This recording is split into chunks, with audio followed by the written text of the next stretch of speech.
आज है 21 तारीख और आज के हम डेली न्यूज़पेपर से अपना करंट अफेयर्स तैयार कर लेते हैं। तो मैं आपको एक अच्छा निर्णय आया है सुप्रीम कोर्ट का। उससे जो पॉलिटिकल साइंस के जो स्टूडेंट्स हैं उनको भी काफ़ी मदद मिलेगी। और मैं आपको बता देता हूँ, ये फ्रंट पेज पे है। इसमें है राज्यपालों व राष्ट्रपति के विधेयकों पर मंजूरी के लिए कोर्ट नहीं तय कर सकता समय सीमा। तो ये टॉपिक क्या है, इसको कैसे पढ़ना चाहिए, तो मैं इस टॉपिक का थोड़ा हिस्ट्री में जाना चाहूँगा कि आपको बताने के लिए कि ये टॉपिक क्या था। दरअसल जब राज्य में कोई कानून बनता है तो पहले वो उसमें राज्यपाल की परमिशन लेना आवश्यक होता है। यानी यदि विधानसभा ने वो पारित कर दिया तो उसमें राज्यपाल की सहमति आवश्यक होती है। और राज्यपाल को ये पावर आर्टिकल 200 और आर्टिकल 201 के तहत ये पावर कॉन्स्टिट्यूशन ने हमें दी हुई है। तो राज्यपाल को क्या पावर है, आर्टिकल 200 में पढ़ देता हूँ आपके सामने। राज्यपाल के पास 3 विकल्प होते हैं। पहला विकल्प वो अपनी सहमति दे दे, दूसरा विकल्प वो अपने पास इसको रख ले, और तीसरा विकल्प वो इसको फर्दर यानी राष्ट्रपति के पास भेज दे। तो ये जो टॉपिक है वो है तमिलनाडु गवर्नमेंट का है। तमिलनाडु में क्या हुआ था, तमिलनाडु गवर्नमेंट ने राज्यपाल के फैसले को चुनौती दी थी, जिसमें राज्यपाल के लिए कहा गया कि ये समय से निर्णय नहीं ले पा रहे हैं। यानी इन्होंने जो विधेयक है उनको रोका हुआ है और इसकी कोई लिमिट नहीं है। क्या राज्यपाल किसी विधेयक को अनलिमिटेड टाइम तक रोके रख सकता है? तो वहाँ की सरकार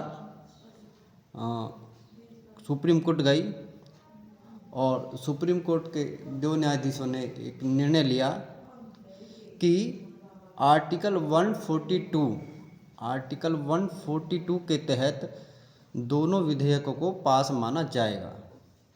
ठीक है, तो यहाँ पर आर्टिकल 142 क्या है? आर्टिकल 142 यानी अनुच्छेद 142, संविधान का अनुच्छेद 142 ये कहता है कि सुप्रीम कोर्ट को ये पावर है वह किसी विधेयकों पर अपना आदेश दे सकता है। तो अब जो राज्यपाल है उसने ये विधेयक राष्ट्रपति के पास दे दिए थे मंजूरी के लिए। अब पेच कहाँ फंसता है? पेच फंसता है कि क्या राज्यपाल और राष्ट्रपति के मामले में क्या न्यायिक हस्तक्षेप हो सकता है? क्या supreme court beyond their power है या नहीं है? तो इसी टॉपिक के ऊपर ये निर्णय आया है। तो इसमें 5 जजों की पीठ बैठी हुई थी। इसमें क्या हुआ था कि राष्ट्रपति 143 सब क्लॉज 1 यानी अनुच्छेद 143(1) के तहत सुप्रीम कोर्ट से किसी भी विधिक मामले में राय ले सकती है। तो इन्होंने 14 पॉइंट्स बनाए थे, जिनमें इन 5 जजों ने 11 पॉइंट्स पर सर्वसम्मति से निर्णय दे दिए और 3 पॉइंट्स पर इन्होंने थोड़ा वो डिसएग्री थी, यानी उनकी एक मत नहीं था।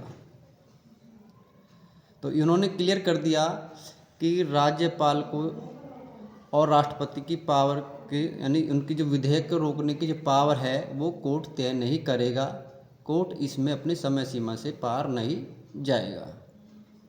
तो उन्होंने कहा कि आर्टिकल जो 200 जो राज्यपाल को पावर है वो संविधान द्वारा दी गई है।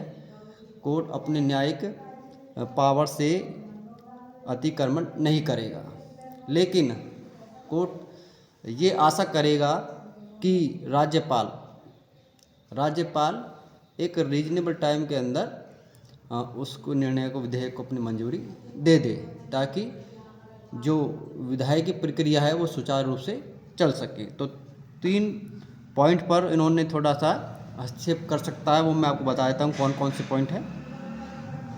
नंबर 1 है, राज्यपाल विधेयक पर लंबे समय तक अनिश्चित और बिना वजह बताए बैठे नहीं रह सकते। ऐसी स्थिति में कोर्ट सीमित निर्देश जारी कर सकता है। यानी सीमित निर्देश यानी बाध्यकारी नहीं है, एक लिमिट होगी भाई, हाँ कि आप ऐसा कर दो।